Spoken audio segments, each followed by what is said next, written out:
시청자 여러분 안녕하세요. 김동수입니다. 글로벌 증시가 지금 요동을 치고 있습니다. 경기 침체 우려로 미국의 증시가 연일 급락하는가 하면 아시아 증시도 롤러코스터 장세를 연출하고 있는 상황입니다. 코스피 지수가요 5일이죠. 5일에 8.77%가 폭락했죠. 그런데 어제 6일은 오히려 3.3% 급등을 했습니다. 그러다 보니까 5일날 그제죠. 매도 사이드카입니다. 즉 프로그램 매매 호가 일시 효력 정지가 발동된 데 이어 어제 6일에는 매수 사이드카가 발동될 정도였습니다. 이럴 때 정부의 이러한 주식시장의 위기관리 능력이 시험대에 올라서 상당히 문제가 되고 있습니다.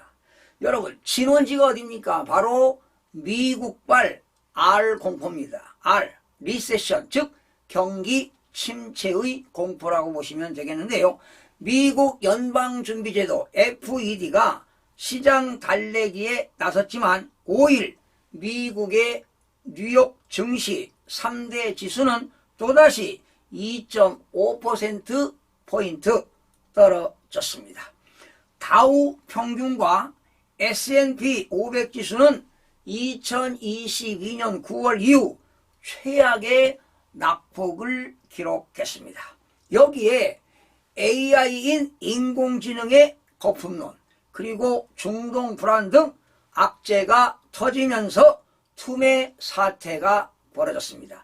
이렇게 투매 사태가 벌어지면 당연히 주가는 폭락할 수밖에 없습니다. 특히 세계적인 투자자인 워런 버핏이 애플 주식을 대량 매도하며 경기 하락 불안감을 부채질한 바 있습니다.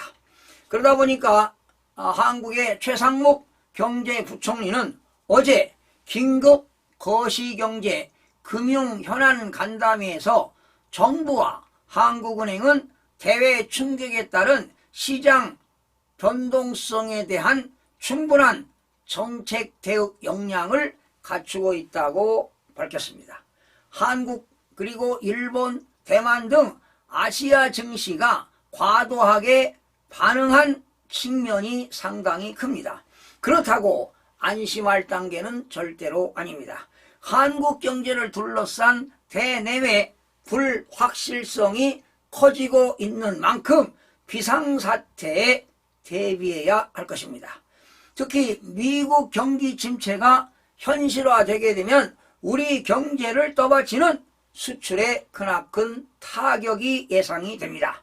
대미 수출과 빅테크 의존도가 높은 한국 경제는 직격탄을 맞을 수밖에 없습니다. 우리나라는 수출로 먹고 사는 나라 아닙니까? 이런 상황에서 금융시장 불안이 국내 소비와 투자 심리를 위축시켜 실물 경제로 전이되는 것을 잘 막아내야 합니다. 시장 상황을 면밀히 모니터링하는 것은 물론 물가와 집값 그리고 가계부채 등에 대한 재정 통화 당국의 정책적 협조와 정교한 대응이 필요한 시기입니다. 지난 7월 금리를 올린 일본의 경우입니다. 일본의 경우는 싼 이자를 엔화로 빌려가지고 상대적으로 높은 국가에 투자하는 엔캐리 트레이드 청산으로 유동성이 축소되면서 증시 폭락의 빌미를 제공하기도 했는데요. 미국의 금리 인하 스텝이 빨라지면 내수, 환율 등 경제 방어의 적신호가 커집니다. 시장 안정 차원에서라도 내년 시행될 금융투자소득세는 폐지하는 게 옳다고 봅니다. 금융투자소득세는 주식, 채권, 펀드, 파생상품 등 금융투자로 주식은 5천만 원이 넘고 나머지 기타는 250만 원이 넘는 소득을 올린 투자자에게 소득세의 20%, 지방소득세 2%까지 합치면 22%가 되겠고요. 그리고 3억 원 이상 그 이익을 얻은 사람은 소득세가 25%니까 지방소득세까지 합치면 27.5%를 부과하는 세금이 바로 금융투자소득세가 되겠습니다. 국민의힘이 말이죠. 어제 6일 더불어민주당에다가 금융투자소득세 폐지 협상을 제안한 바 있습니다. 상당히 시의적절하다고 보는데요. 그런데 민주당은 호응을 해야 마땅한데 지금 민주당에서는 그 주식 투자 금융투자 소득세를 반대하고 있습니다. 지금 우리나라 주식은요 상대적으로 저평가된 국내 증시를 부양하고 투자 심리를 복도두기 위해서는 반드시 금융투자 소득세를 폐지해야 바람직하다고 봅니다. 자, 그런데 지금 우리나라의 개미 투자자들이 얼마나 됩니까? 1,400만 명 정도가 되는데요. 이렇게 주식 가격이 폭락하다 보니까